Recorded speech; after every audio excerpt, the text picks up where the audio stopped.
La estructura del antiguo régimen pasó definitivamente a la historia. Esta revolución marcó el inicio de la edad contemporánea. ¿Ya? Correcto.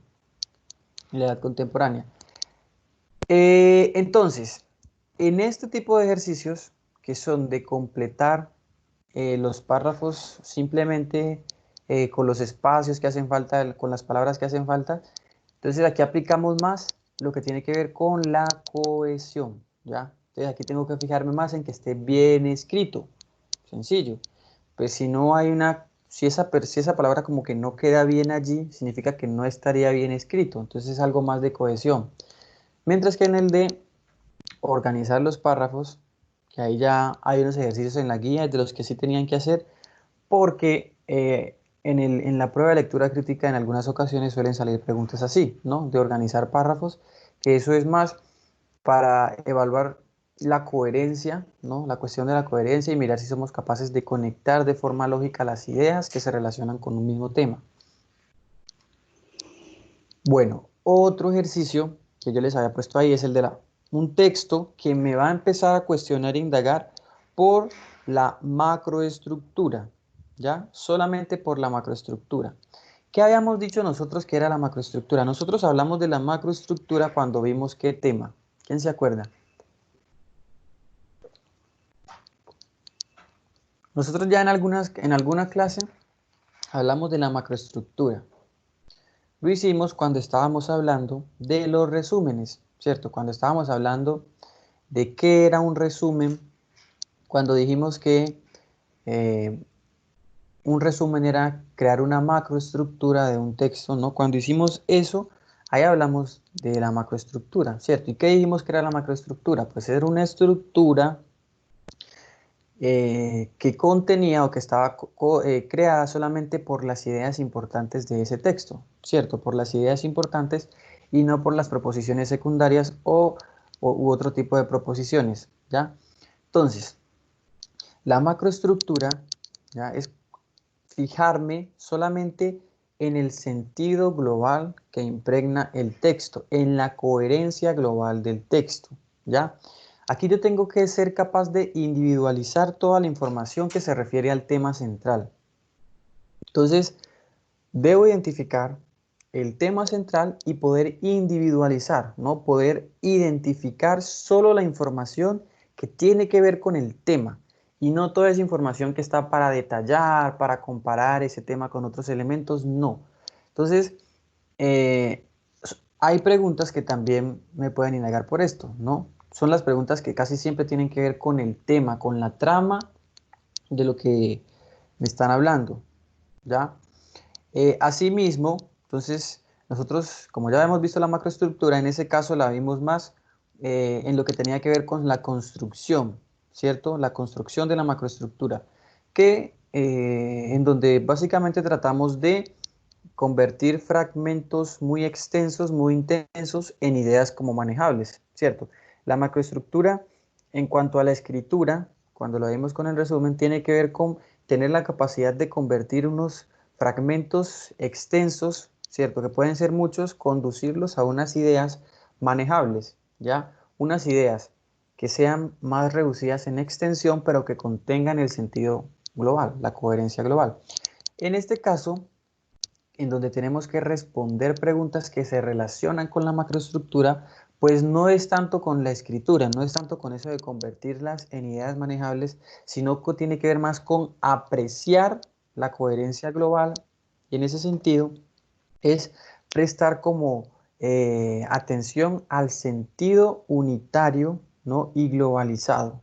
Entonces, fijarme como en el sentido unitario, es decir, en el sentido de las ideas que solamente están con el tema, por ese sentido unitario de una cosa, pues que es el tema del que estamos hablando, ¿cierto? Poder globalizar esas ideas hacia ese sentido unitario, ¿ya? Bueno, entonces, es el contenido semántico global. La macroestructura es el contenido semántico global. ¿Qué es lo semántico? Lo semántico tiene que ver con el sentido, ¿ya? Entonces, La semántica es el sentido de las palabras, ¿no? La interpretación que uno le da a las palabras. En este caso, entonces, sería la interpretación que yo le doy al contenido del texto, ¿no? Por eso me dice, la macroestructura es el contenido semántico global, o sea, el sentido global, para que se perciba como una unidad con un núcleo informativo fundamental, es decir, poder entender ese texto como una cosa con una información fundamental y ya, ¿cierto?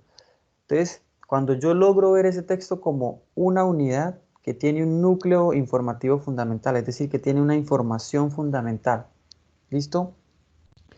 Permite reducir y recibir grandes cantidades de información, bien sea en la producción, en la escritura o en la recepción, ¿vale? Bueno, ahí hay un ejercicio.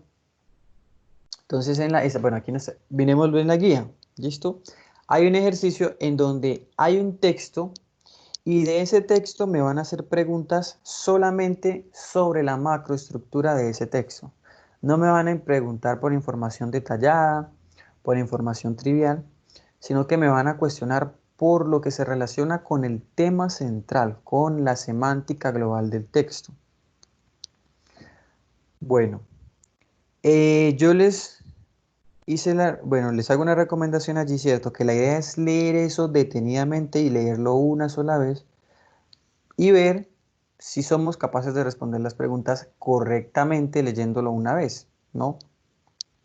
Bueno, entonces dice el texto, las mujeres tienen fama de ser impuntuales, aunque esto no debería ser considerado como una regla. Ahora bien, si usted pertenece al grupo de las que llegan tarde a todas partes, es conveniente que enmiende de una vez este mal hábito, porque el tiempo posee un valor extraordinario, sobre todo para las personas que trabajan en una empresa.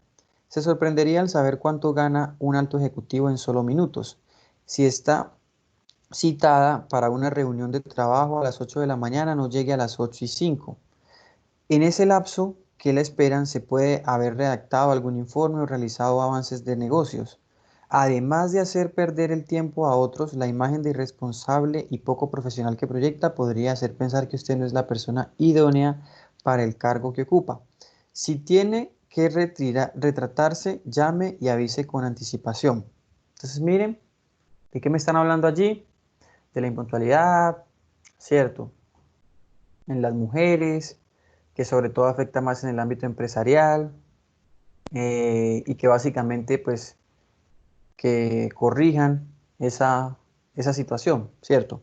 Eso es como la macroestructura. Entonces yo miro que eso es como lo macro, lo global que me está diciendo este texto, ¿ya? Ahora, eh, la primera pregunta dice, ¿cuál es la intención de la autora del texto? Miren las opciones que están allí. Alexander dice que la C.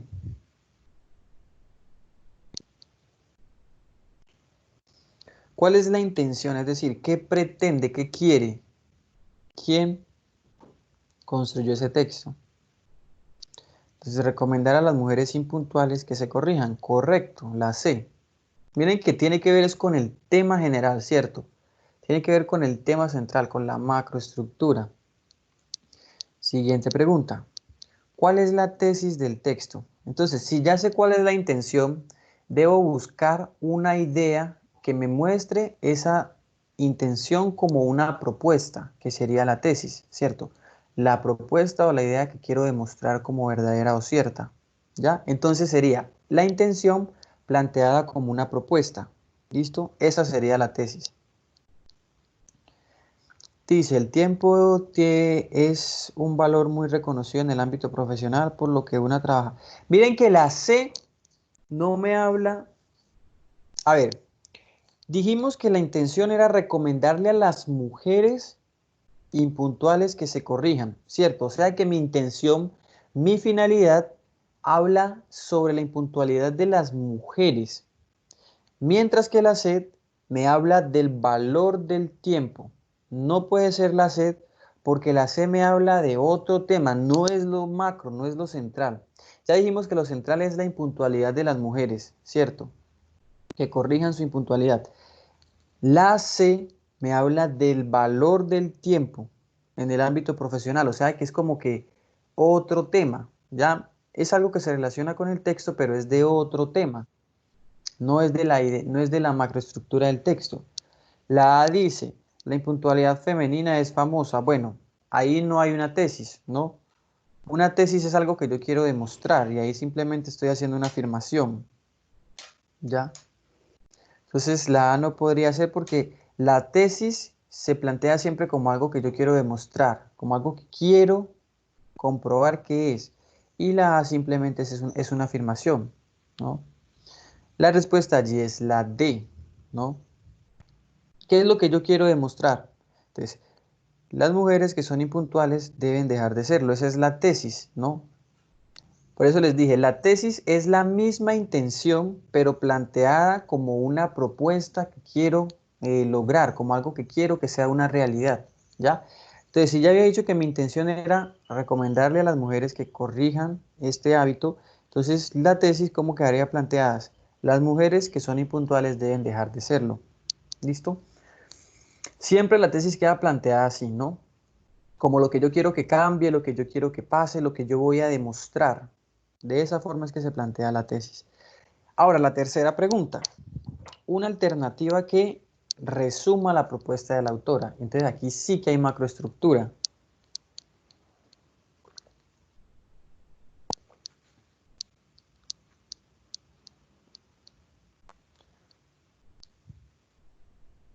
Una propuesta que resuma la propuesta. Una opción que resuma la propuesta de la autora. Bueno, dicen que la B, la C. Si ya dijimos que la tesis es que las mujeres que son impuntuales deben dejar de serlo. Cristian, en la primera dijimos que era la C. Eh, es que tienen que estar más porque pues tienen que estar un poquito pendientes porque miren que pues el chat como somos varios, entonces se va a ir subiendo rápido, ¿cierto? Se nos va a ir subiendo rápido. Bueno, en la tercera, entonces dicen que la B, la C. Bueno, la propuesta alternativa aquí sería la B, ¿ya? La B. La B porque es la que me habla de lo que yo estoy hablando. ¿De qué? De la impuntualidad femenina de las mujeres. Y la B dice, la mujer habituada a la impuntualidad debe corregir este defecto. ¿Qué es lo que dijimos? Pues el tiempo es muy valioso, sobre todo en una empresa. Por eso el texto nos habla de esto, pero desde un contexto empresarial, ¿cierto? De la impuntualidad en un contexto empresarial. El tema central es la impuntualidad femenina, pero como la describe en un contexto empresarial, por eso esa segunda idea que está allí es correcta en la segunda opción.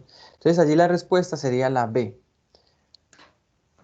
Miren que aquí no nos preguntaron, a ver, el texto tenía varios datos, varias información, ¿cierto? No me dijeron, no me preguntaron nada de eso que tenía que ver con que si podía perder un empleo, con que proyectaba una mala imagen. Esas eran como proposiciones secundarias, ¿cierto? En sí me estaban diciendo pues que era algo negativo, ¿cierto? Y todas las preguntas están referidas hacia eso, hacia la intención, hacia la tesis, hacia la propuesta, que eso es lo macro, ¿cierto? Porque me habla del sentido global. El siguiente ejercicio, en el siguiente ejercicio, eh, nos sirve para que nosotros aprendamos a hacer inferencias sobre un texto, ¿ya? Es decir, a poder sacar interpretación, perdón, a poder hacer deducciones del texto, ¿ya? Entonces, solamente con el título, ¿no? Yo tengo que estar en la capacidad de poder proyectar, ¿cierto? ¿De qué me va a hablar el texto? Poder establecer suposiciones, ¿ya? Sobre el contenido que me voy a encontrar en ese texto. Entonces aquí hay una serie de pasos que yo les pedí que si tratáramos de seguir para poder al final comprobar si estamos haciendo inferencias acertadas o no acertadas, ¿ya? Bueno, solamente con el título, ¿cierto? El punto A dice, lee el título del siguiente artículo y escriba de qué cree que tratará. Entonces el título dice la educación inclusiva. Ese es el título. Entonces se supone que yo no debo mirar todavía el contenido del texto, que solamente con ese título es que yo voy a establecer lo que me van a pedir en los primeros tres puntos, ya del punto A al C. Ahí me están diciendo que son pasos previos. Entonces, vamos a tratar de hacerlo ahí en su cuaderno de apuntes. Cada uno va a colocar de qué cree que tratará este artículo solamente con el título, ¿ya? Educación. Nosotros sabemos qué es la educación, ¿cierto? Inclusiva. Sabemos qué es ser inclusivo, ¿ya? Bueno, entonces educación inclusiva. Alexander dice, de la no discriminación de la sexualidad en la educación. Ese es complementario a la clase y no de la guía que... No, ese es el mismo que está en la guía. Eso está ahí en la guía. Abajito de lo que acabamos de ver de macroestructura está este ejercicio de educación inclusiva.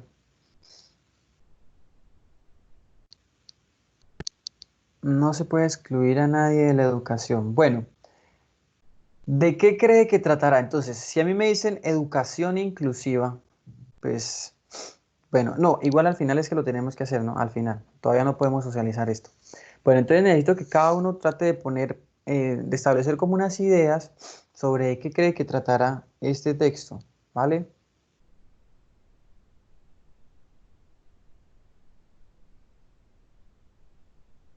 ¿Cuál, cuál nos saltamos? No, no nos saltamos ninguno, César. Pasamos el de la macroestructura y pasamos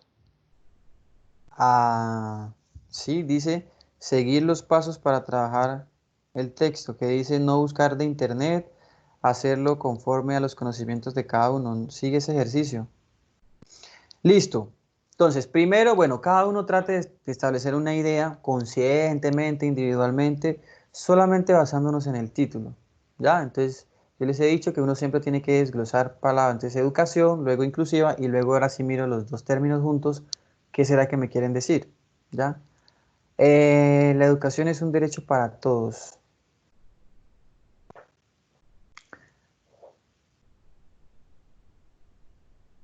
Bueno, el segundo punto me dice, con base en el título, escriba dos ideas que usted tiene sobre el tema. Es decir, ¿qué saben cada uno de ustedes sobre la educación inclusiva? ¿Qué sé sobre la educación inclusiva? ¿No? No es lo que yo creo, lo que yo creo ya lo hicimos en la primera, en la A, ¿cierto? Cuando dice, escriba de qué cree que tratará, suponga. Aquí me están preguntando qué sé yo sobre el tema, es decir, qué sé yo de la educación inclusiva. Entonces, por ejemplo, puedo incluso aplicarlo a mi país, ¿no? ¿Qué sé sobre educación inclusiva en mi país? Si se hace, si no se hace, con quiénes se hace, por ejemplo, ¿no?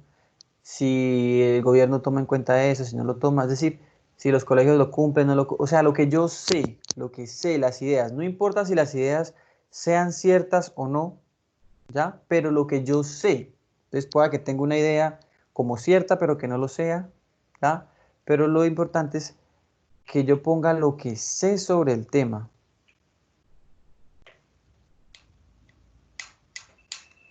De aceptar niños y niñas con discapacidades motoras y cognitivas en los colegios con niños normales. Bueno, ahí hay una palabrita difícil de mantener, ¿no? Niños normales, sin vulnerar sus derechos. Correcto. Esa palabrita ahí, niños normales, es compleja. Dice Jorge, en Colombia no se cumple esta regla.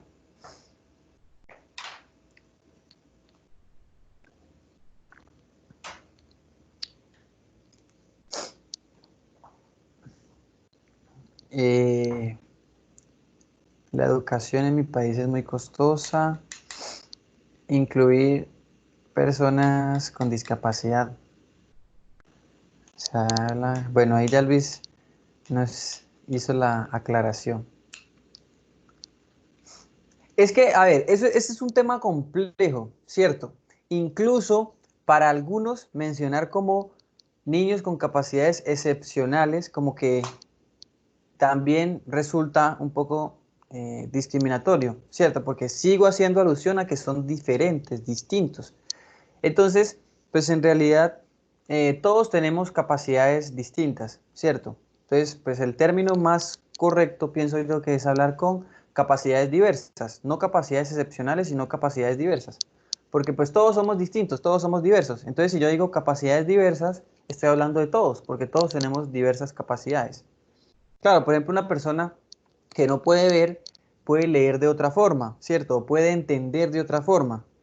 O sea, no es que sea una persona discapacitada, no, porque él tiene la capacidad.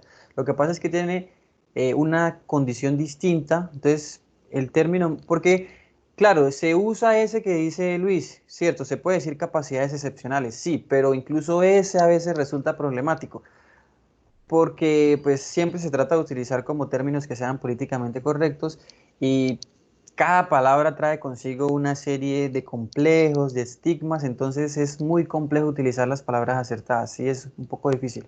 Pero en general, pues uno dice capacidades diversas, ya, pues es como más fácil de sostener, ¿no?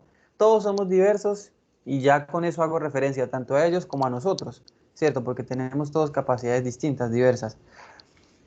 Bueno, adecuar todas las instalaciones para... Pero lo que sabemos, o sea, Jairo, entonces tú estás diciendo que en Colombia se han adecuado las instalaciones. Es lo que sabemos, ¿no? Lo que sabemos del tema. Listo, lo que yo sé. Lo que yo sé que pasa o que se hace, así eso no sea verdad, pero la idea que yo tengo como cierta. Bueno, eso es lo que debe ir en el punto B, ¿ya? La idea es que cada uno lo haga, ¿cierto? Lo tenga ahí presente de lo que dijo para luego de que hayamos leído el texto poder contrastar lo que vimos con las inferencias que hicimos y mirar si hicimos una inferencia correcta o más acertada a lo que proponía el texto. Y el punto C dice, teniendo en cuenta el título, formule una pregunta que a usted le surge sobre el tema. Es decir, bueno, si yo veo ese título, ¿qué quisiera yo que ese texto me respondiera? Entonces yo voy a tratar de plantear una pregunta, ¿ya? Bueno, son dos, pero tratemos de hacer una o dos, dice, pero bueno, cada uno puede hacer una porque somos varios. Entonces cada uno va a tratar de formular una pregunta que le surja con relación al tema, ¿ya? Entonces, con educación inclusiva, bueno, pero entonces ahí me puede surgir una pregunta. Bueno, ¿incluir a quiénes? Porque si me habla de educación inclusiva, pero bueno, entonces podría ser de incluir a quiénes está hablando el texto, específicamente a quiénes, ¿no? Podría ser una pregunta, porque quizá el texto, pues, dice, tiene ese título, pero hable de la inclusión de ciertas capacidades, no de todas, sino de algunas, ¿no? Por ejemplo. Pero entonces una pregunta que me surja a mí o que algo que quisiera que el texto me respondiera, me contestara. Eso debo poner en el punto C, ¿ya? ¿Alguno puso, nos puede compartir su pregunta ahí por el chat?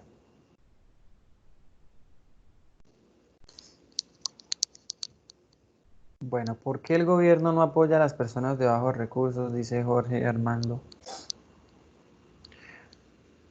Eh, bueno, yo creo que entiendo la pregunta, pero entonces tienes que plantearla también, pero con relación al tema, ¿no?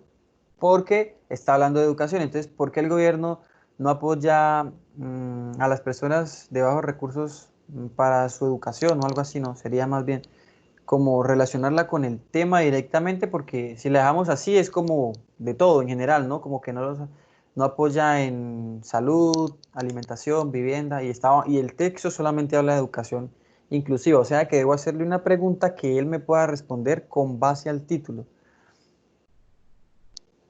Bueno, France dice, si se cumple la educación inclusiva, ok. ¿Está el gobierno en capacidad de establecer una educación inclusiva en Colombia? Bueno, bueno, listo. Entonces ya, bueno, cada uno ahí trate de establecer su pregunta.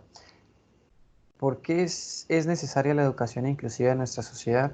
Muy buena pregunta también. Bueno, ok, entonces, ¿qué dice el punto D? El punto D dice, lea el siguiente artículo. Entonces ahora sí nos piden que leamos el artículo, ¿ya? Entonces, cada uno vamos a ir leyendo el artículo, pues yo lo voy a ir leyendo acá, pero pues cada uno también puede irlo mirando en su guía, ¿cierto? Vamos a leer el artículo y vamos a corroborar si nuestra predicción sobre el tema es acertada. O sea, lo que supusimos de qué trataría, ¿no? Dice, la educación inclusiva significa hacer efectivos para todos los niños, jóvenes y adultos los derechos a la educación, la participación y la igualdad de oportunidades, prestando especial atención en aquellos que viven en situación de vulnerabilidad o sufren cualquier tipo de discriminación. En América Latina, muchos niños y niñas experimentan barreras para lograr su pleno aprendizaje y participación en la educación. Niños en situación de pobreza, niños de pueblos originarios, niños trabajadores y de la calle, niños de familias migrantes, portadores de VIH-Sida, adolescentes embarazadas y niños con discapacidad. Por consiguiente, uno de los principales desafíos de los países de la región es lograr que todos los niños y niñas accedan a una educación básica de calidad y que completen sus años de estudio. El principio de la educación inclusiva fue adoptado en la Conferencia Mundial sobre Educación de Necesidades Especiales, Acceso y Calidad en Salamanca, 1994. Fue expresado así: todas las escuelas deben acoger a todos los niños independientemente de sus condiciones personales, culturales o sociales, niños discapacitados y bien dotados, niñas de la calle, de minorías étnicas, lingüísticas o culturales, de zonas desfavorecidas o marginales. Para lograr este objetivo es preciso que las escuelas modifiquen sustancialmente su estructura y funcionamiento y propuesta pedagógica con el fin de dar respuesta a la diversidad de necesidades educativas de todos y cada uno de los niños y niñas, incluidos aquellos que presentan una discapacidad. La respuesta educativa a la diversidad y a la equidad en educación son quizá los retos más importantes que enfrentan los sistemas educativos. Bueno, estaba leyendo lo que me colocaron. Los sistemas educativos y los docentes en la actualidad.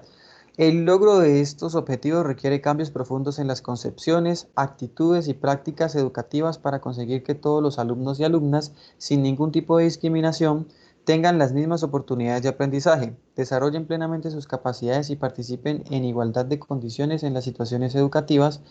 Este esfuerzo solo es posible a través de la educación, del trabajo conjunto entre los diferentes actores del ámbito educativo y la articulación con políticas sociales y económicas, haciendo realidad el principio de que la educación es responsabilidad de todos. Bueno, miren que ahí hubo mucha información, mucha información. Bueno, pero bueno, quedémonos primero en el punto D, ¿ok? El punto D dice que nos pidió que leyéramos el artículo y que corroboráramos si nuestra predicción sobre el tema fue acertada y si no lo fue, ¿por qué creemos que no? Es decir, cuando dijimos de qué creíamos que trataría, ¿coincidimos con lo que dijo el texto o no coincidimos? ¿Nuestra predicción fue acertada?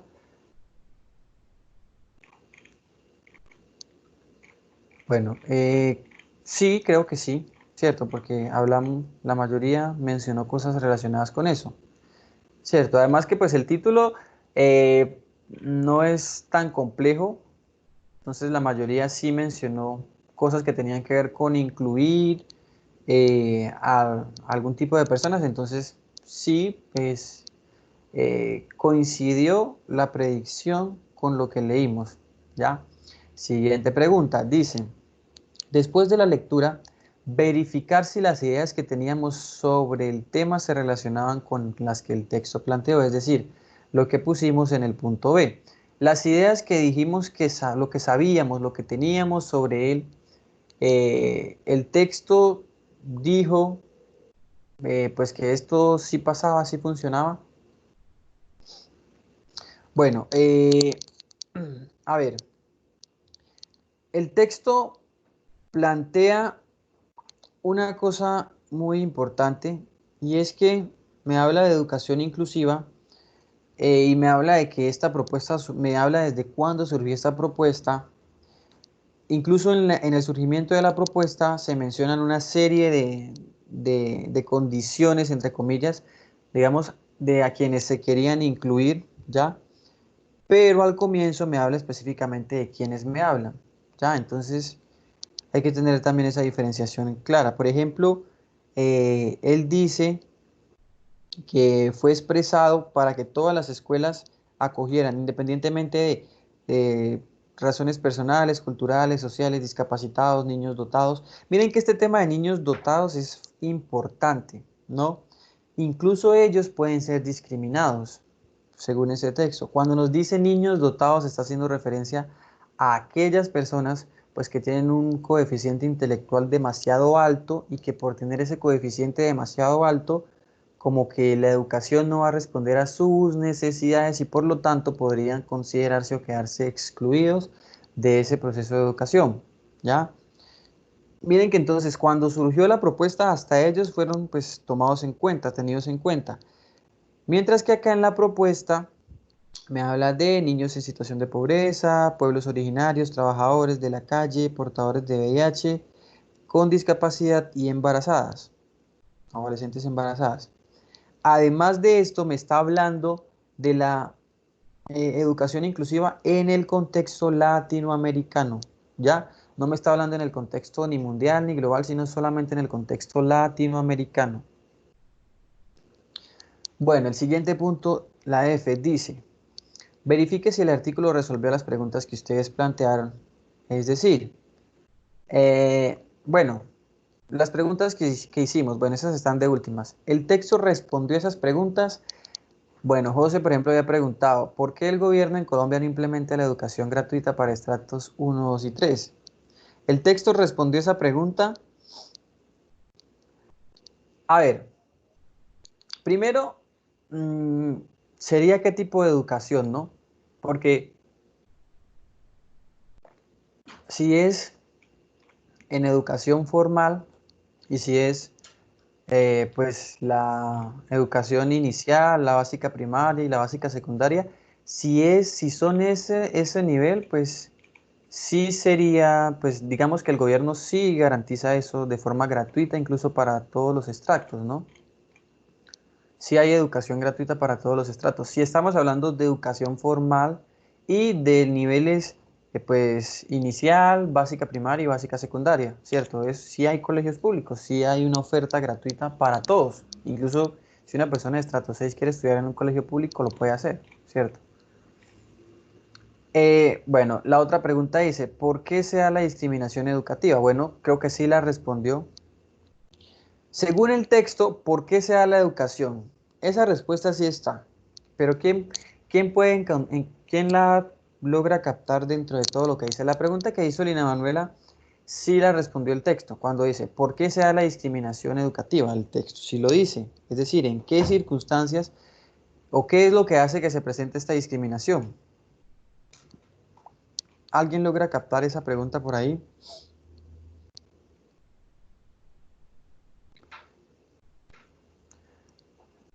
La respuesta sí está en el texto. ¿Por qué es que se termina dando esa discriminación? ¿Cuál es la razón por la cual hay una discriminación educativa?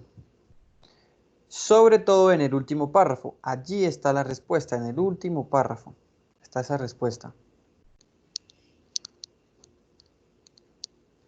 Cuando habla de los retos y de qué es lo que se debe hacer, ¿cierto? Precisamente cuando dice qué es lo que se debe hacer, significa que si yo hago eso estaría pues reduciendo la discriminación. Significa que como no se hace, esa es la razón por la cual hay discriminación educativa, ¿ya? ¿Por qué hay discriminación educativa?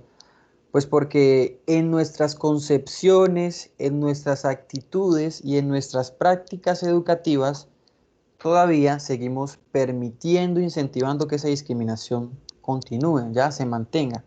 ¿Por qué? Entonces me dicen que hay que actualizar el sistema educativo, ¿no? Actualizar la oferta educativa. Entonces, no podemos pretender tener una educación inclusiva si no cambiamos las normas que regulan la educación y además de eso, si no hay un cambio en las aptitudes y las concepciones. ¿Eso qué quiere decir? Que no es simplemente con que el Ministerio de Educación haga una reforma y un cambio, no, tiene que ver con que se trabaje también en que las personas cambiemos esa mentalidad, ¿no? Y que podamos ser todos inclusivos, porque pues de nada sirve que hayan normas que propicien la inclusión, pero si los estudiantes en sus casas no les enseñan a ser inclusivos, ¿no? O incluyentes, entonces pues va a ser muy difícil, ¿no? Va a ser muy complejo. Entonces, por eso me hablan de un cambio profundo en las concepciones, en las actitudes y en las prácticas educativas, ¿ya? ¿Qué otra pregunta hay por allí? Mm, ¿Está el gobierno nacional en capacidad de establecer una educación inclusiva en Colombia? Bueno, desafortunadamente como el texto habla es del contexto latinoamericano, pues esa pregunta no creo que la pueda responder, ¿cierto? Porque me está hablando desde Latinoamérica, no exclusivamente de Colombia, entonces esa no la podría responder. Ahora, con base a lo que dice, pues se pensaría que cualquier país lo podría hacer, porque me están diciendo qué es lo que hay que hacer. Ahora, ¿lo podría hacer? Sí, lo podría hacer. Ahora, si eso es fácil o difícil, bueno, ya es otra cosa. O si ese país lo quiere hacer. Bueno, y el último punto dice, identifique a quién y para quién le puede servir lo que está leyendo. A ver, esta sí quiero que me la respondan ustedes. ¿A quién le puede servir este texto? Es la información que vimos aquí, ¿a quién le puede ser útil?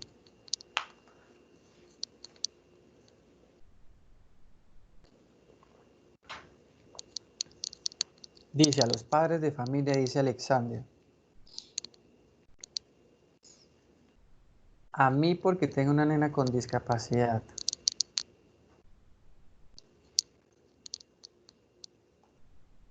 ¿Qué más? Bueno, según lo que dijo el texto también, ¿no? Y la reflexión que nos invitó a hacer que se necesita un cambio en las actitudes, en las concepciones, ¿no? Y en las prácticas, ¿ya? ¿A quién creen que le puede servir este texto? ¿A una persona con un hijo con alguna discapacidad? En realidad, pues el texto para todos, para absolutamente todos. Y ni siquiera no al que le interese, no, a todos. Debería ser pues casi que una obligación, ¿cierto? ¿Por qué? Pues porque se supone que depende de todos, ¿ya? O sea, si dentro digamos, si dentro de la misma escuela, digamos, dentro de un colegio, hay un proceso tratando de que haya una educación inclusiva real, ¿cierto? Acertada, pero si ese proceso no se continúa fuera del entorno educativo, ¿cierto? Porque la comunidad educativa también incide mucho, no es solamente lo que pasa adentro, sino también lo que pasa afuera, lo que pasa con las familias. Es decir, la familia hace parte de la comunidad educativa, porque la familia también ayuda a formar a los estudiantes, ¿ya? Entonces, es para toda la comunidad educativa en general, ¿cierto? Entonces, el texto sirve y serviría para toda la comunidad educativa en general, ¿listo? Entonces, porque debe haber un cambio en nuestra forma, como me están hablando de un cambio en la concepción, claro, es un cambio en la forma de entender cómo es que debe ser la educación, porque incluso a las personas que tienen una condición de discapacidad, pero no solamente a ellos, a todos, porque es que ellos interactúan con todos nosotros. Miren que este tema es muy trascendental, ¿cierto?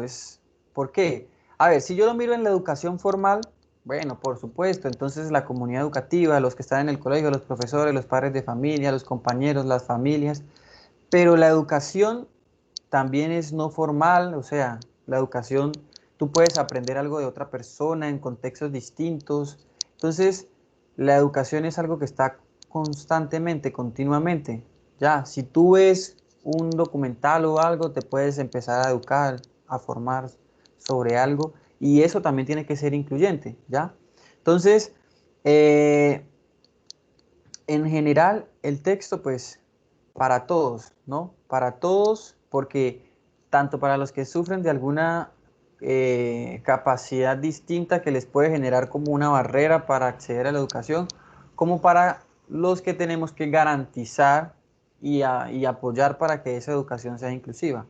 ¿Ya? Entonces, para todos en general. ¿Listo?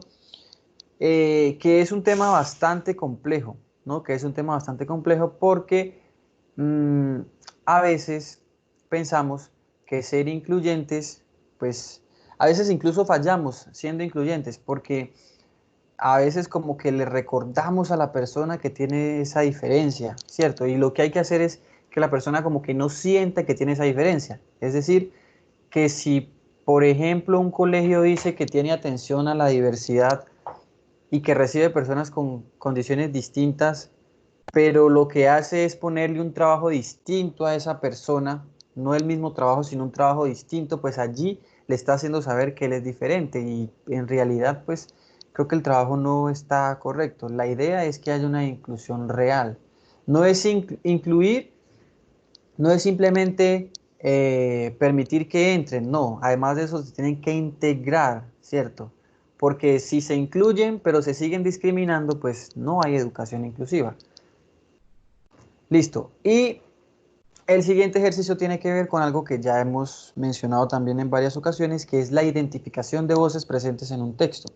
Cuando hablamos de la identificación de voces, nosotros mencionábamos que era muy importante reconocer quién me está hablando en un texto, ¿cierto? Incluso en un nivel superior de lectura crítica, yo debo estar en la capacidad de poder caracterizar esa voz que me está hablando en un texto, ¿cierto? Poder darle rasgos, cualidades, características a la voz que me habla en un texto.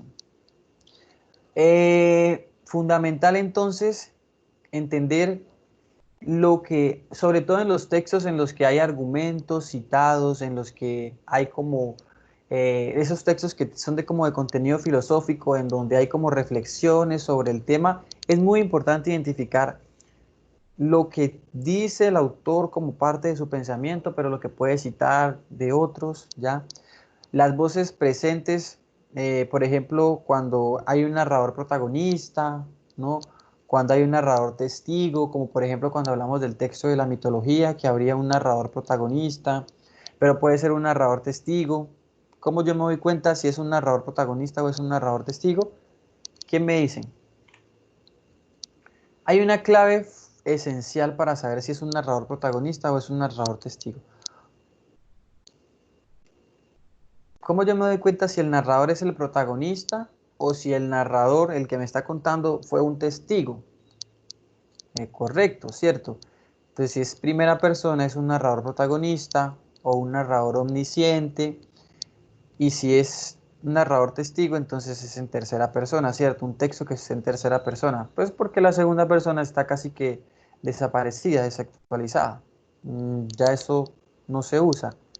Correcto, si se habla en primera persona es un narrador protagonista, es un narrador omnisciente, y si se hace en tercera persona es un narrador testigo, ¿verdad?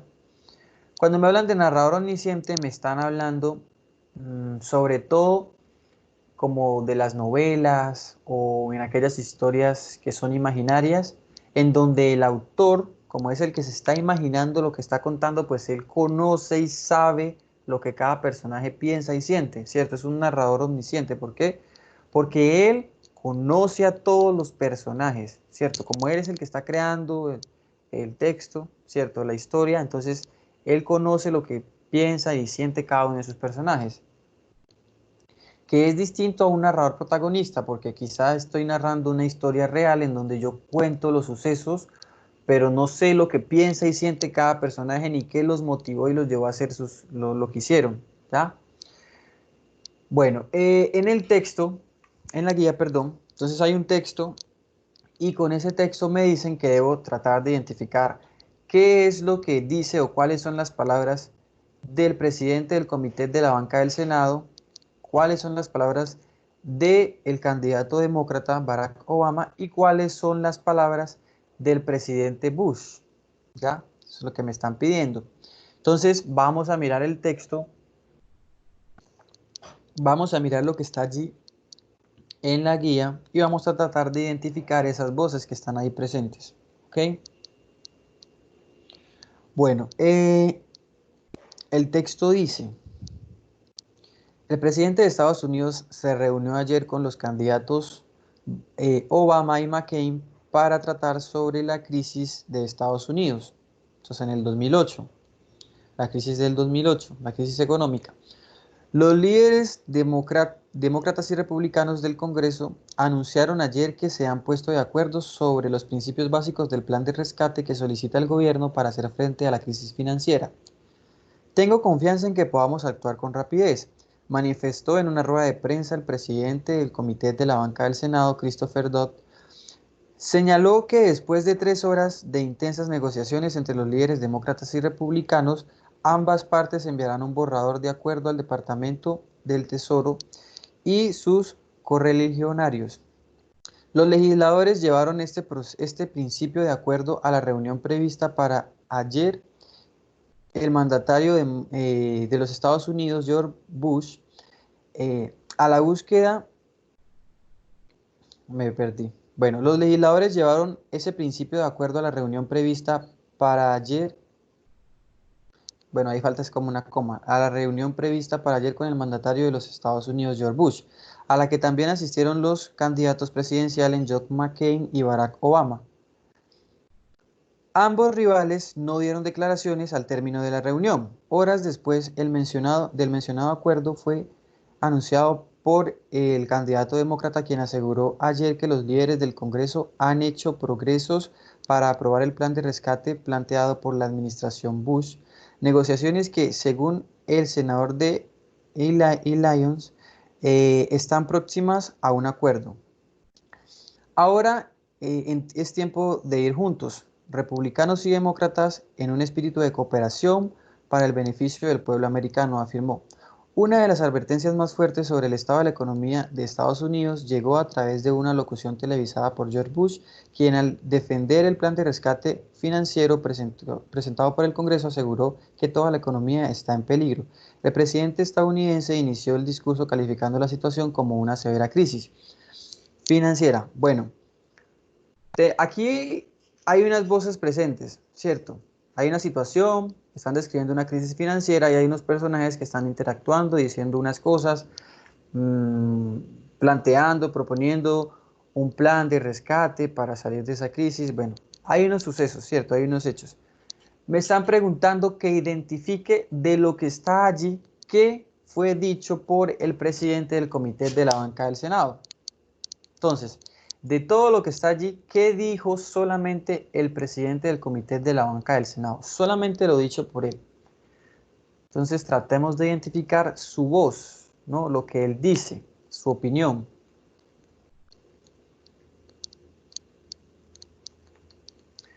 Dice Diana, tengo confianza en que podamos actuar con rapidez. ¿Qué dicen los demás?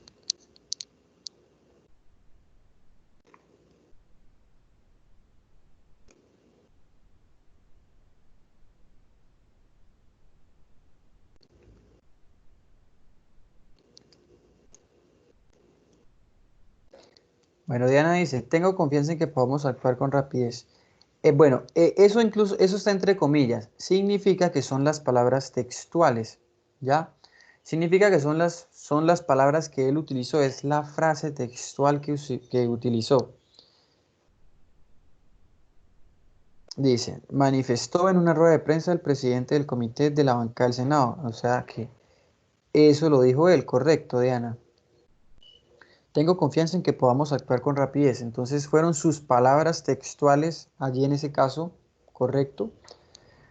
Luego dice, manifestó, bueno, ¿qué más? ¿Solamente eso dijo? Jorge dice, estar de acuerdo con el plan de salvamento.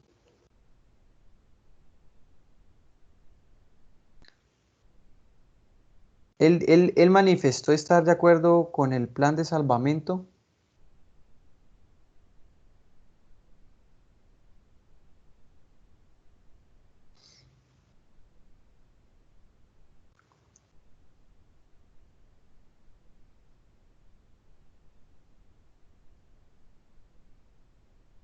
¿Qué dicen los demás? Se quedaron todos callados.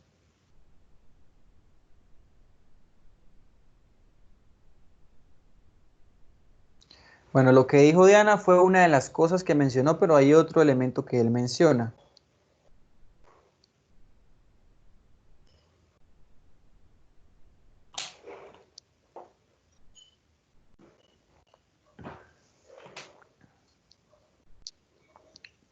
No lo identifican todavía, está ahí debajito, ¿cierto?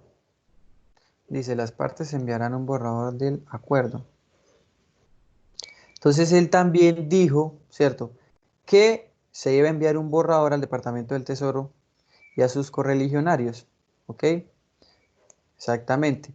Es decir, allí, cuando me dicen señaló, me están diciendo que él dijo eso, pero no me lo están diciendo con las palabras que utilizó, ¿cierto? Están diciendo algo que él dijo, pero no están diciendo exactamente lo que dijo, ¿no? Es como una interpretación de quien produjo la noticia.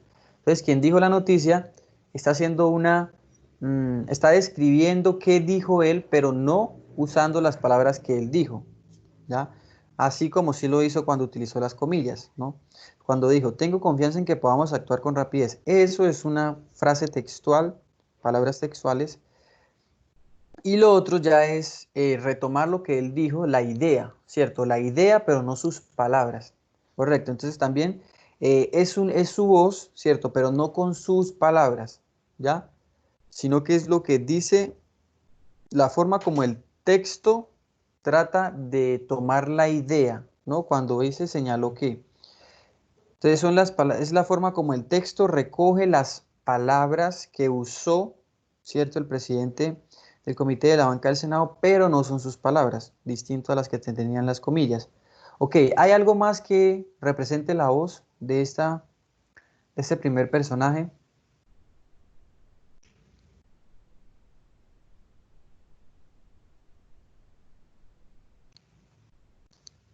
¿Hay otro elemento por ahí que represente la voz de este personaje? Bueno, no, no hay más. Ya, eso fue lo único que dijo el presidente del comité de la banca del Senado. Siguiente, ahora, de todo lo que está allí, ¿qué dijo el candidato demócrata Barack Obama?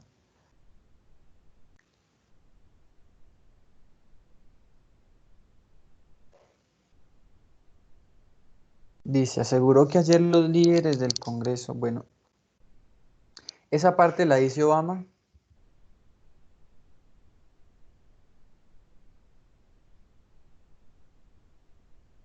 Alexander dice, Barack no dio declaraciones.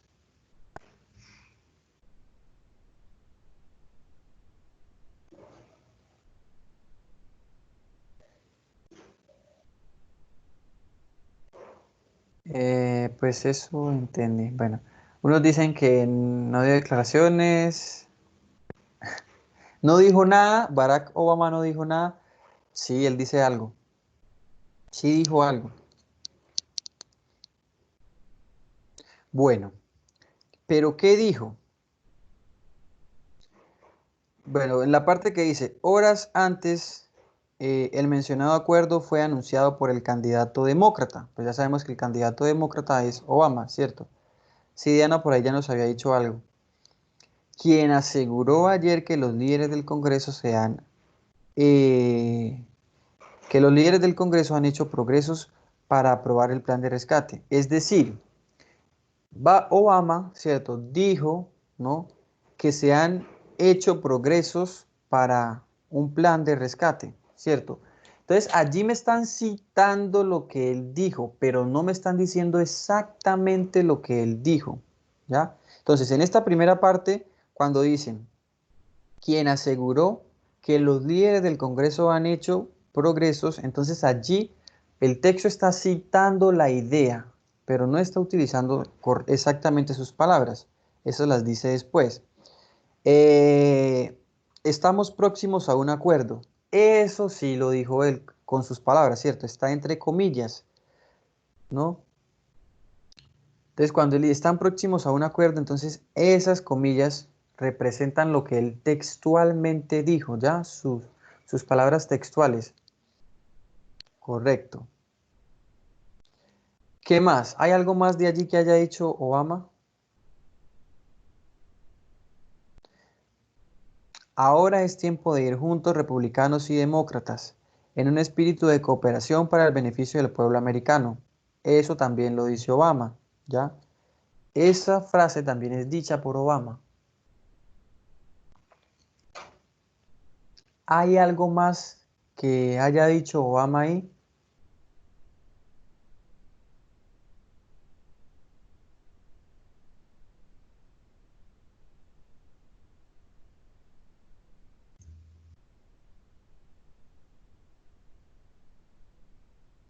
¿Qué más de lo que está allí pudo haber sido dicho por Obama? Bueno, no hay más información dicha por Obama.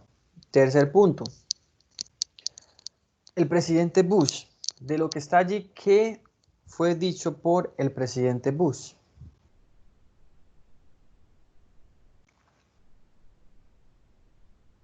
Diana dice, aseguró que toda la economía está en peligro. Bueno, eh, cuando dice que la economía está en peligro, eh, ¿eso qué fue? ¿Fue algo que él dijo o fue algo que o es una idea en donde el medio, la noticia, el periódico está tomando su idea, pero no son sus palabras textuales, ¿no? Entonces, lo segundo, ¿cierto? Es la idea, ¿no? Que me está resumiendo lo que él dijo, pero no es lo que textualmente, lo que explícitamente él dijo, ¿ya? Cuando él dice, aseguró que toda la economía está en peligro, entonces me está citando como la idea que dijo, ¿cierto? Pero no lo que exactamente dijo. Lo que está entre comillas sí es lo que exactamente dijo, ¿cierto? Entonces habló de una crisis, entonces habló de que la economía estaba en peligro y dijo que eso era una severa crisis financiera. Entonces esas palabras, sí, las que están ahí textuales, entre comillas, sí son lo que dijo, ¿ya? Correcto, lo de la severa crisis. Pregunta ahora, punto B. ¿Cuáles son las pistas? O sea, ¿cómo es que uno logra identificar las voces que están presentes en un texto? ¿Ya? ¿Cómo puede uno o cuáles son las pistas que se deben seguir para identificar las voces presentes en un texto?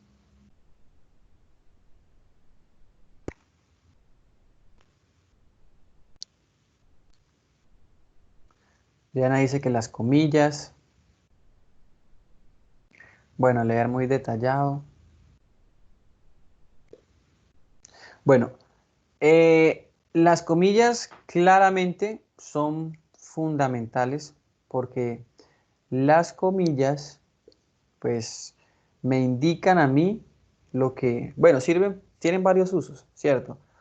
Cuando yo digo entre comillas, significa como que es una afirmación que no es cierta, por decirlo de alguna forma, o que puede ser dudosa o que no es 100% segura, pero las comillas se suelen usar, sobre todo en las narraciones, para hacer alusión a las palabras textuales, ¿no?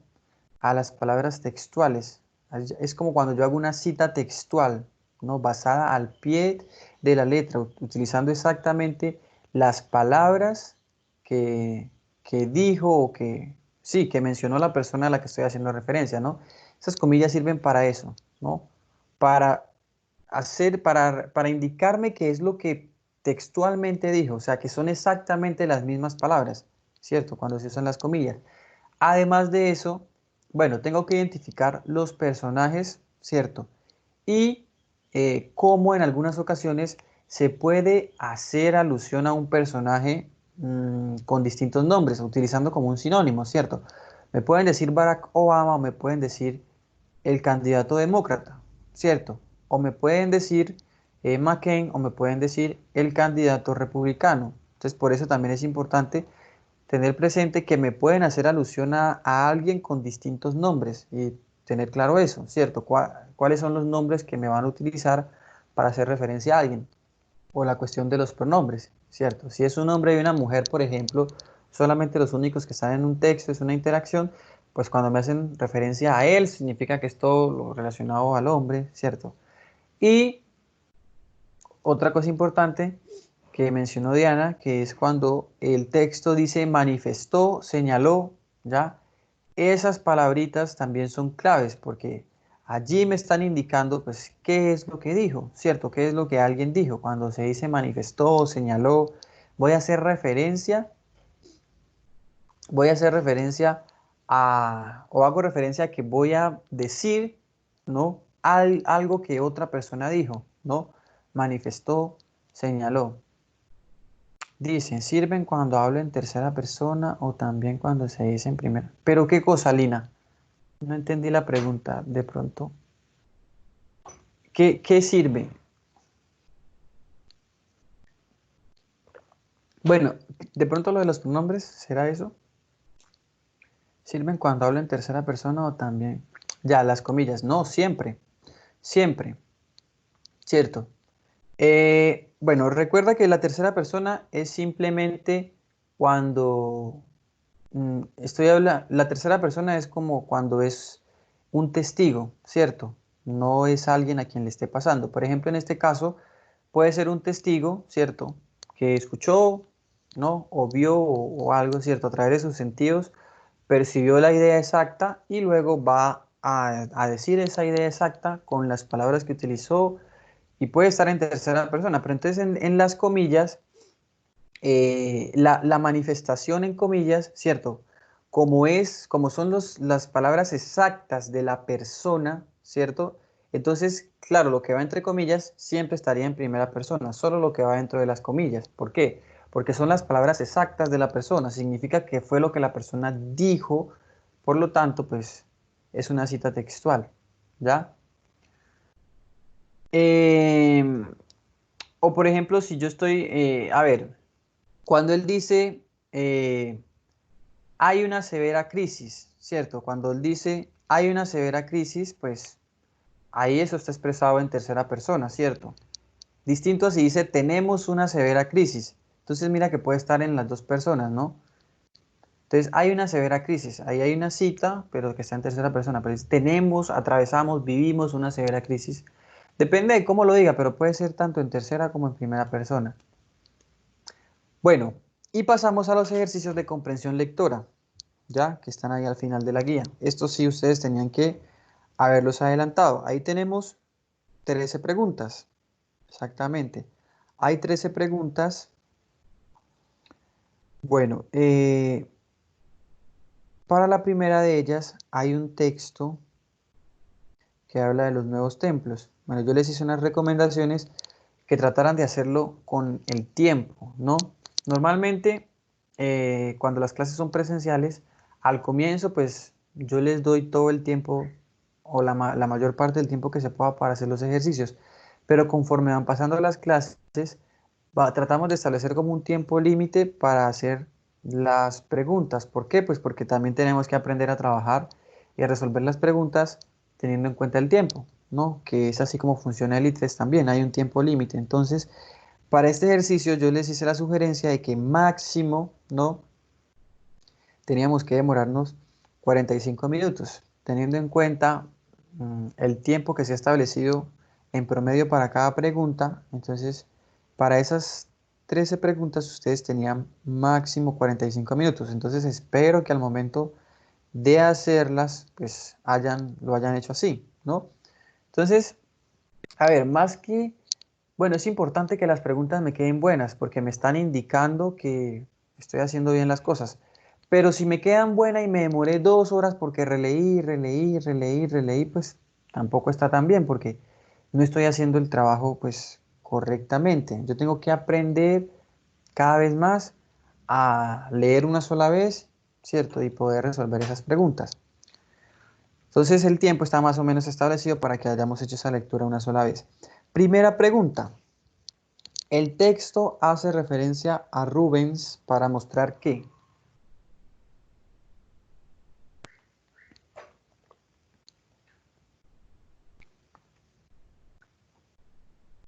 marcaron en la primera pregunta? Bueno, César, vamos a ver cómo te quedó. La B, la C.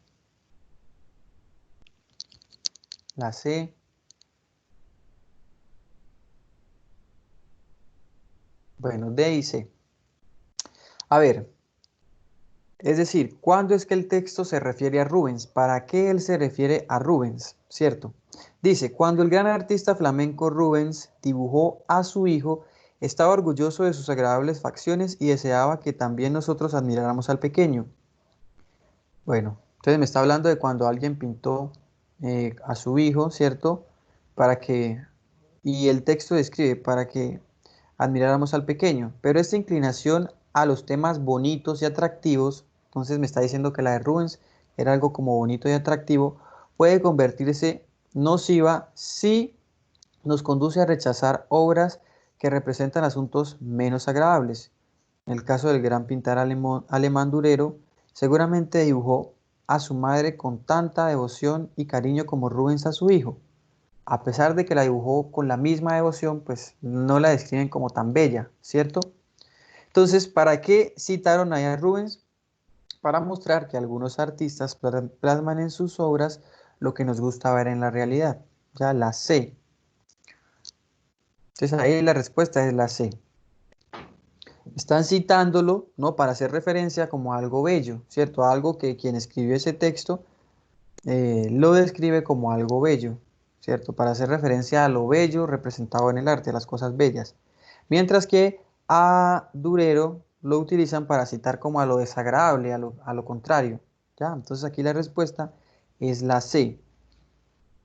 Siguiente pregunta. ¿Cuál marcaron en la segunda?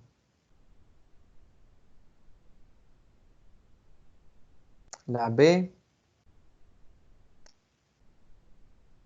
la A, D.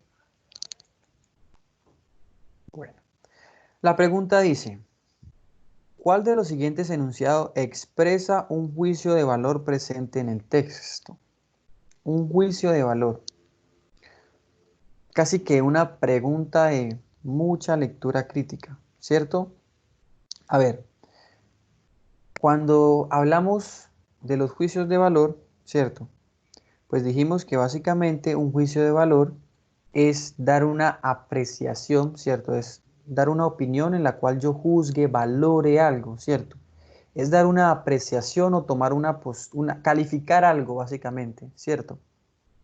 Un juicio de valor es eso, es una opinión en la cual hay una calificación, hay una valoración de algo, cuando lo califico, positiva, negativamente, pero hay una calificación sobre algo. Cuando dice, mientras Rubens dibujó la juventud, Durero dibujó la vejez. Bueno, ahí hay un juicio de valor. Mientras Rubens dibujó la juventud, Durero dibujó la vejez. Allí simplemente estoy mencionando como una diferencia entre qué dibujó uno y qué dibujó otro, pero no hay un juicio de valor. Cuando digo, para el público, la hermosura de un cuadro reside en la belleza de su tema. Para el público, la hermosura de un cuadro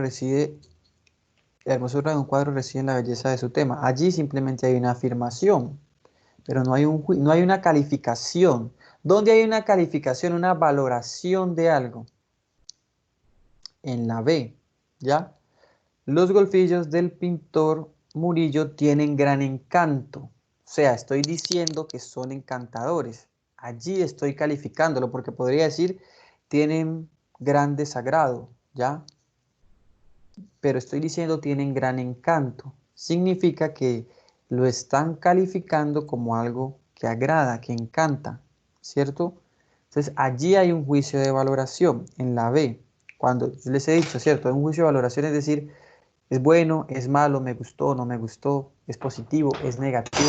Es calificar algo, ¿ya?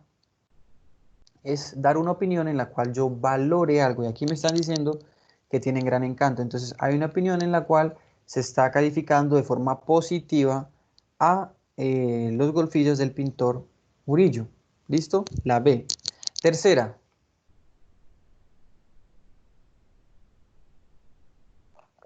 La D, dice Alexander. A ver, un posible título, ¿cierto? Un posible título, la D, la B, la C. A ver, creo que para fijar el título sí tenemos que casi que retomar como la trama y tratar de concluir a qué es que hace referencia el texto. Miren, el texto dice, a muchos nos gusta ver en los cuadros lo que también nos gusta ver en la realidad. Es decir, que lo que nos gusta ver, lo que calificamos como bello, ¿cierto? En un cuadro, tiene que ver con que ese cuadro represente aquello que yo quiero ver en el mundo real. Por eso me dicen, a mucha gente le gusta ver en los cuadros lo que también le gusta ver en la realidad, ¿cierto? Es decir, que lo que me gusta ver en el cuadro, ¿cierto? Como cuando yo califico un cuadro como bello, porque me gusta verlo, es porque ese cuadro representa algo que en la realidad me gusta, me llama la atención. Pero si ese cuadro representa algo que en la realidad no me gusta, entonces para mí, pues a mí no me va a gustar, no lo voy a calificar de forma positiva. Por eso incluso me utilizan al ejemplo de Rubens, ¿cierto? Como dibujó a su hijo, a un niño, y lo califican allí como temas bonitos y atractivos, porque quizá le guste ver a los niños, porque inspiran ternura, ¿cierto? Y califican al cuadro de Durero como algo un poco desagradable por la decrepitud.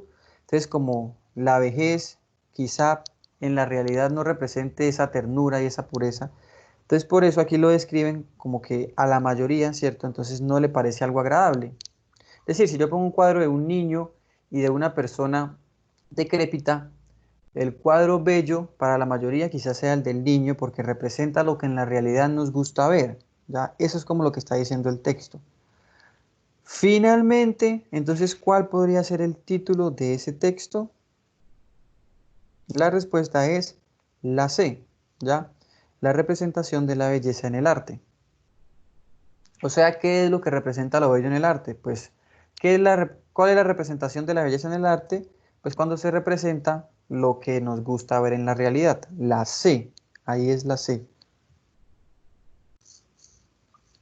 Bueno, siguiente pregunta. Número 4. ¿Cuál marcaron en la 4?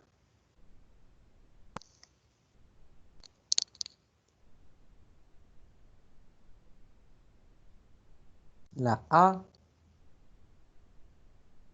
la D, la B. Bueno, el segmento corresponde a, bueno, ¿cuál segmento? Dice, no se puede hallar una obra más poderosa y profunda que el Quijote, escribió Dostoyevsky. Entonces ahí me están diciendo o citando algo que puso Dostoyevsky, ¿cierto? Luego me dicen, el Quijote es el cuadro más universal, más profundo y más pintoresco de la humanidad. Dice Friedrich, entonces me están citando otro autor. ¿No será una atolondrada hipérbole el afirmar eso del libro en el que se narran las extravagantes aventuras de un hidalgo loco y un aldeano ignorante y rudo? De ningún modo.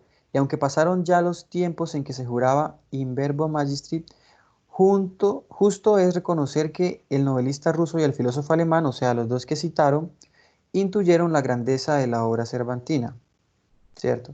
Entonces lo que yo veo allí es que en el texto, ¿cierto? Que fue hecho, es un fragmento de Martín Panero, ¿ya? Y dice, vigencia del Quijote. O sea, es un autor en ese fragmento en donde está hablando de que el Quijote todavía está vigente, más o menos, ¿cierto? De a pesar del tiempo, me está hablando de la vigencia que tiene el Quijote.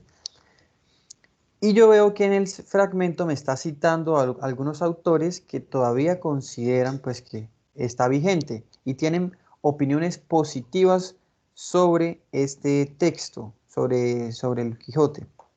Por lo tanto, aquí la respuesta es la B, ¿ya? Está citando autores que confirman el planteamiento del emisor, o sea, de quien habla, ¿ya? Es decir, él tiene una posición positiva, ¿cierto?, del Quijote y lo que hace es citar a un alemán y a un ruso que también hablan bien del Quijote. Entonces él está citando autores que confirman que lo que él dice es verdad, ¿cierto? ¿Qué es lo que él dice? Pues que es una obra muy grande, ¿cierto? Entonces por eso cita a esos otros dos. La respuesta allí es la B. ¿Ya? La B. La número 5.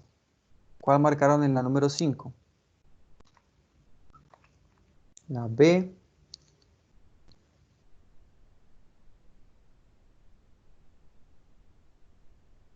La B.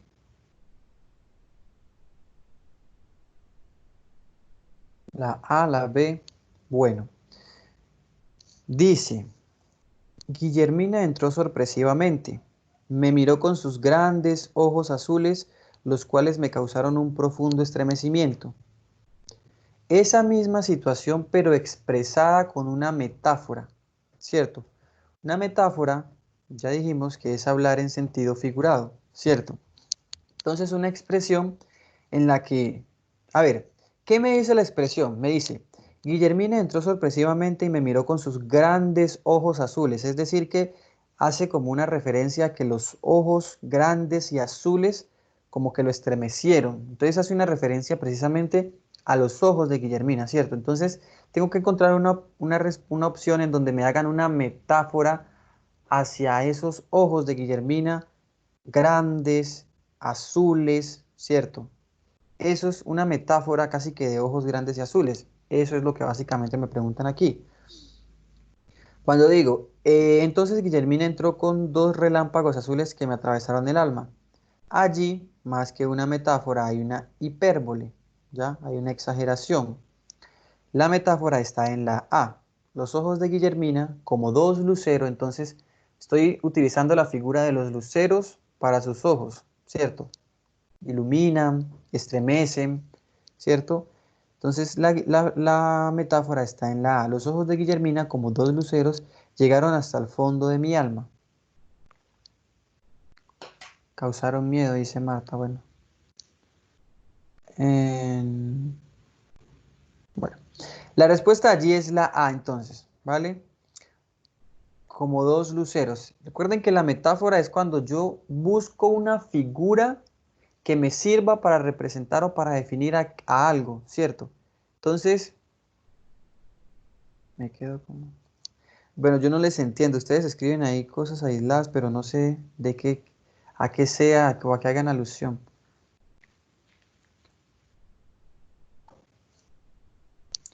Bueno, los ojos de Guillermina como dos luceros llegaron hasta el fondo de mi alma, ¿cierto? Me causaron estremecimiento, la A.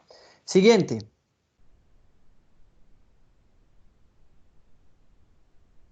No, pero estremecer no es simplemente miedo, ¿no? Es como algo que te remueve, te estremece, pero puede ser positiva o negativa, no necesariamente tiene que ser de miedo.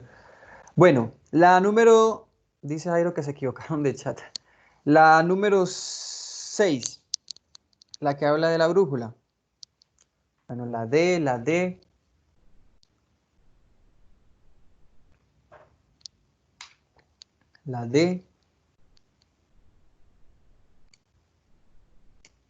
Bueno, bueno, D y B, ¿cierto? Aquí me están pidiendo nuevamente que organice unos párrafos, ¿ya? Y este es más fácil porque me están dando el título, ¿cierto? Si me dan el título significa que ese es el tema. Por lo tanto, ¿qué debo hacer yo? Empezar por la opción que me define el tema, que me dice qué es ese tema. Y si ya me están dando el tema es mucho más fácil de captarlo.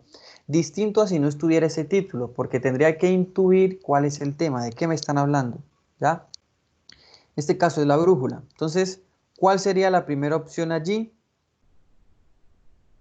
Pues la primera opción sería la cuarta, ¿cierto? Que me dice, es un instrumento que sirve para determinar cualquier dirección de la superficie terrestre por medio de una aguja imantada. Entonces, esa que me define qué es, ya debe ser la primera. Siempre va lo que define qué es. Cuando tengamos que organizar estos párrafos y esté el título, pues más fácil porque me están dando el tema. Significa que la primera opción debe ser la que me define qué es. Luego, podría ser la que me dice, pues, desde cuándo se creó, ¿cierto? Eso, como la creación de eso que ya definí qué es. Fue creada por los chinos aproximadamente en el siglo IX y se parecía a una cuchara puesta sobre un plato plano. Entonces sería la 1, ¿ya? Entonces ahí la respuesta correcta es la D, ¿ya? Luego viene su uso, ¿no? Algunas brújulas pueden fabricarse en casa. Luego entonces me explican el proceso de cómo se hace esa brújula en casa y finalmente me dicen que la brújula casera pues no es muy útil. Entonces ahí la respuesta es la D, correcto. La número 7.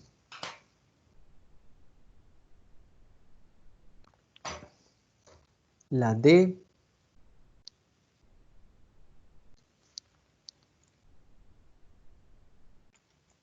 La D. La C.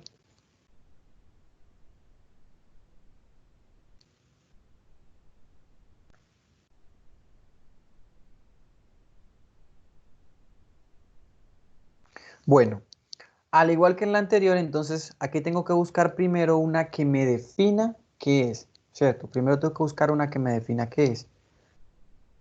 Bueno, entonces aquí la que me define qué es la 3, ¿cierto? Por lo tanto, pues o es la A o es la D, ¿cierto? La que me define qué es. No, la uno no define. La uno ya me está, por eso me dice en su mayoría, entonces incluso me empieza a decir que de esas, la mayoría tienen una característica.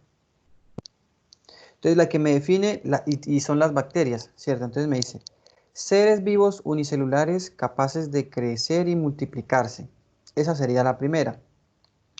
La segunda sería eh, organismos procariontes, pues carecen de núcleo y se reproducen asexuadamente por fusión.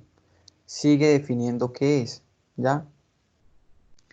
Luego tendría que venir una que mencione como una característica, en su mayoría inocuas y aún más beneficiosas e indispensables para la vida humana. Después, responsables de graves enfermedades epidémicas como el cólera, valorizadas en la biotecnología por su aporte a la medicina, a la industria y a la agricultura, ¿ya? Entonces ahí la respuesta es la A. La A. 3, 5, 1, 2, 4. Siguiente pregunta, la octava. ¿Cuál marcaron en la número 8? La D. D.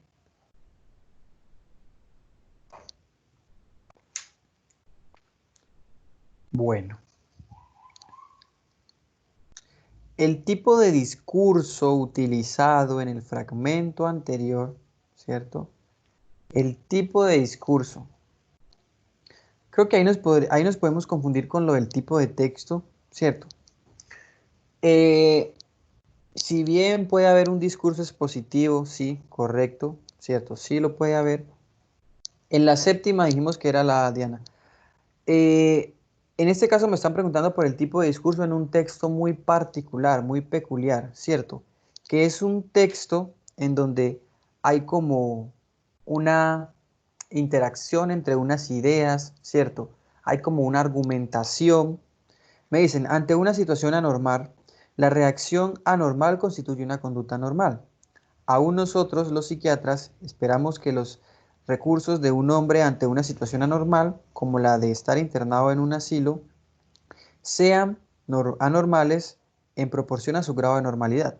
Bueno, entonces ahí la respuesta es la C, ¿vale? Este es un discurso dialógico en donde hay como una reflexión sobre un tema, ¿ya? Entonces, dialógico es como un diálogo de lógicas, ¿cierto? Es como una discusión o una reflexión sobre el tema, es el tipo de discurso. Este es un discurso dialógico, ¿ya? La número 9.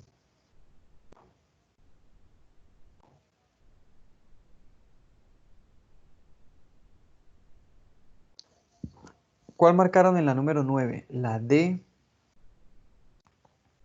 Entonces, en la octava es la C. La 9 dicen que la C.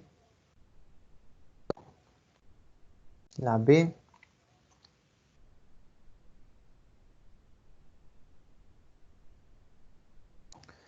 Bueno, a ver, vamos a tratar de entender un poquito más el texto. A ver, dice, ante una situación anormal, ¿cierto? La reacción anormal constituye una conducta normal. Es decir, si hay una situación anormal y yo me comporto de forma anormal, pues ¿eso qué sería? Normal, ¿cierto? Porque lo normal es que si la cosa está anormal, pues yo esté anormal, ¿cierto? ¿Por qué? Porque si la situación es anormal, ¿cierto? ¿Cómo tengo que comportarme? Pues anormal. Entonces ahí me están diciendo eso. Pero si la situación es anormal y yo me comporto normal, ¿cierto? Eso no corresponde con la situación, ¿cierto? Si la situación es anormal, yo tengo que comportarme anormal. Pero si la situación es anormal y yo me comporto normal, tranquilo, normal, entonces allí hay una conducta extraña, anormal, ¿ya? Eso es lo que básicamente me está diciendo el texto. Y por lo tanto, si la situación es normal, ¿cierto? Normal, y yo me comporto de forma anormal, extraña, pues entonces también sería anormal, ¿cierto? Es como que normal con normal, ¿ya? Y siempre que haya algo anormal, pues debería comportarme de forma anormal. Entonces, en este caso, dice, ¿cuál de las siguientes opciones sintetiza mejor el contenido del párrafo anterior? El ser humano se comporta de acuerdo a las circunstancias, correcto, ¿ya? Porque si la situación es anormal, yo tengo que comportarme anormal. Si la situación es normal, yo tengo que comportarme normal, ¿ya? Si las, si las mezclo, ¿no? Si es normal y me comporto anormal, pues es anormal. Y si es anormal y me comporto normal, también es anormal. Entonces ahí es la C, ¿ya? Las circunstancias son las que establecen y determinan el comportamiento. Número 10. Número 10. La C.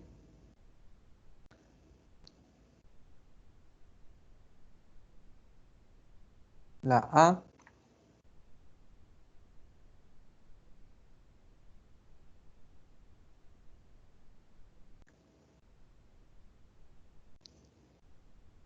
Bueno, el C, A, dicen. Según el fragmento, ¿cuál es la diferencia entonces entre lo normal y lo anormal? ¿Qué hace que algo sea normal o anormal? Las circunstancias, ¿cierto? En las que ocurren los hechos. Esas son las circunstancias. Ejemplo, si estamos, digamos, si estuviésemos en una clase presencial, ¿cierto? ¿Qué es lo normal? En la novena dijimos que era la C.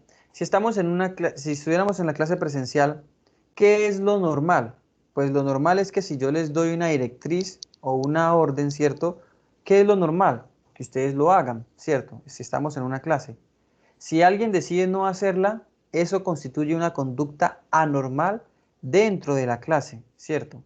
Ahí sería una conducta anormal. Entonces, ¿qué terminó estableciendo que fuera normal o no? Pues la circunstancia. Estamos en un salón donde hay un docente. Ahora, si estamos por fuera, en una calle cualquiera, y yo les doy una directriz y una orden, y ustedes la cumplen, pues todo el mundo quedaría como sorprendido, ¿cierto? Eso ya no sería como normal, sería anormal. Por eso miren que esa misma orden y esa misma directriz, pues depende de las circunstancias. Entonces, lo normal está condicionado por las circunstancias, ¿ya? Si yo hago algo que tradicionalmente no se acostumbra a hacer en un lugar, ¿cómo lo van a ver? Como anormal. ¿Por qué? Porque allí, en esas circunstancias, eso es como algo anormal. Pero si hago algo que siempre la gente ha hecho, pues entonces lo van a calificar como algo normal. Son las circunstancias las que establecen eso, lo que es normal y anormal. Pregunta número 11. ¿Cuál marcaron en la 11? La A.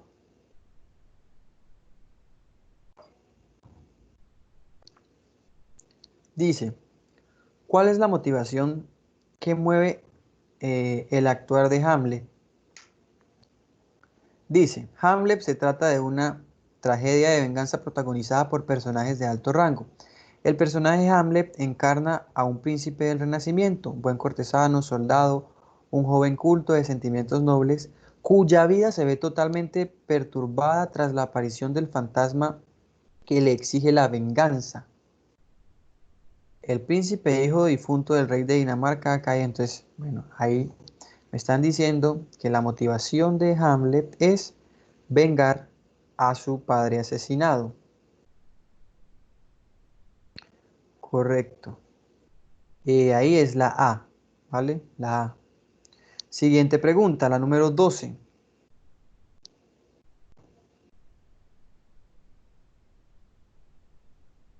La B.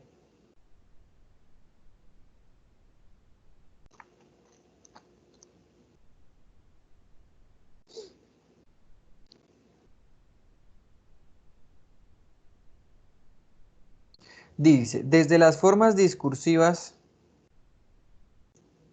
en las que está organizado el texto expositivo anterior, ¿qué podemos entonces destacar? Ustedes dicen que descripción, narración, descripción, definición. Bueno, una descripción es caracterizar, ¿cierto? Una definición es definir algo, decir qué es eso. Una narración es contar unos sucesos. Ok, entonces al comienzo me dice, Hamlet se trata de una tragedia de venganza protagonizada por personajes de alto rango. El personaje Hamlet encarna a un príncipe del Renacimiento, buen cortesano, soldado. Ahí que está haciendo, me está describiendo, ¿cierto? Está describiendo qué es Hamlet, ¿ya?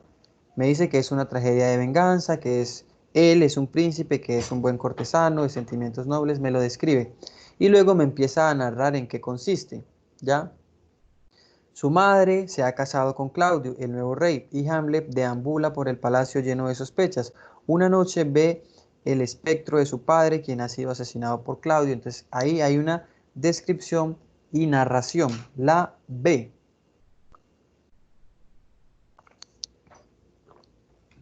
La B. Y la número 13.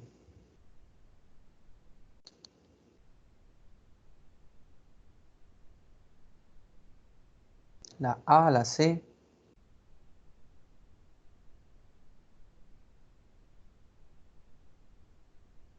Bueno, dice, según la lectura del fragmento anterior, un príncipe del Renacimiento se caracteriza ¿por qué? Por su cultura, por la nobleza de las emociones de sus sentimientos, su melancolía como buen cortesano. Entonces ahí me dan tres opciones y luego me preguntan si solo la uno, solo la 2, la uno y la 2 o la uno y la 3, ¿vale? Ahí me están diciendo, el personaje encarna a un príncipe del Renacimiento, buen cortesano, soldado, un joven culto de sentimientos nobles, ¿ya? Entonces ahí me están describiendo cuáles son las características que tiene. Entonces, las características que debería tener son la uno y la 2, ¿cierto? Por lo tanto, sería la C, la uno y la 2. Bueno, a pesar de que allí hay hay un error, ¿cierto? Ahí hay un error. No, el error está cuando habla de su cultura, ¿ya? Cuando dice un joven culto y luego habla de su cultura, bueno, allí hay un error, mm, porque ser culto no es lo mismo que tener cultura, ¿ya? Es algo distinto.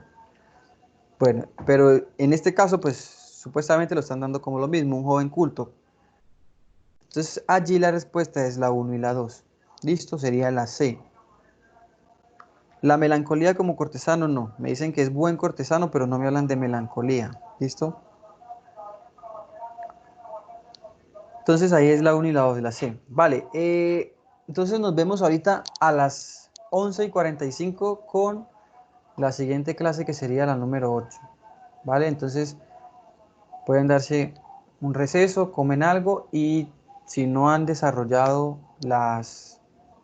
Los ejercicios de comprensión lectora ya saben que pues, de ese tiempo también hay que usarlo para eso, ¿ya? Porque la clase está pensada para 3 horas, por lo tanto, estos 45 minutos harían parte de la clase, de 11 a 11:45. Las 10 dijimos que eran la A, las circunstancias. Entonces vemos ahorita en una hora, a las 10:40, a las 11:45, ¿listo?